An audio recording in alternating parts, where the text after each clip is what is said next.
Remember the amazing covers from Dragon Magazine? Want to see new interpretations of these images? That is what Covering Fantasies Past is doing. Why? Truthfully, this is an accidental project. I drew my first cover interpretation to make a card for my wife's birthday. The original cover was done by Clyde Caldwell. I enjoyed the process enough that I tried another one.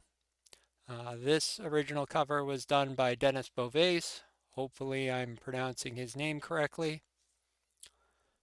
When I discovered the Make 100 projects on Kickstarter, I decided to make 100 redrawn covers from Dragon Magazine. As it was already January, I wasn't going to launch it right away. Instead, I figured 100 covers in a year would require about 2 per week, which seemed doable.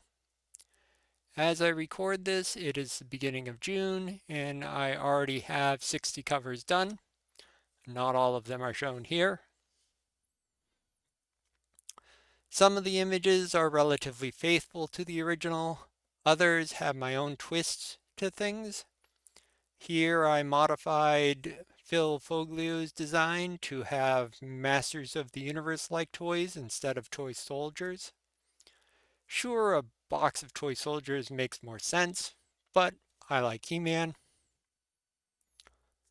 For Larry Elmore's cover, featuring characters from his awesome Snarf Quest comic, I decided to create new characters that had some elements of the originals. What will you get from this project? 100 ping files of the redrawn covers. Additionally, there will be a tier with the original GIMP files. Most of my images make heavy use of layers. With the original GIMP files, you'll be able to mix and match items from different images. That may not always work with size differences in characters. You could move things around in a scene if you like the idea but not the composition. As an example, we can take Errol Otis's Abomination and copy it out of this scene and bring it over to this bridge scene. We'll just hide that dragon. And now we have placed that monster attacking these adventurers. Now, why is the woman still in the air? You could modify to have a tentacle holding her up. Maybe make a glow around her as if the creature is using telekinesis. Or simply remove that character altogether. Maybe substitute in another character. It also includes alternative versions of some of the images. So for Bill Hannon's cover, it didn't have a lot going on, and I decided to play around with the placing of the human. So instead of just being the close-up, I placed him fully in the scene. I also tried out different colors for the mushrooms that I put on.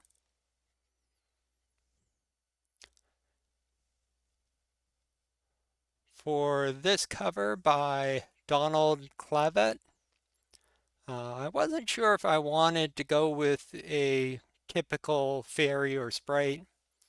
I have a fondness for the murder sprite from Creature Collection, so I ended up doing both versions. You can have the regular sprite, or you can put in the murder sprite.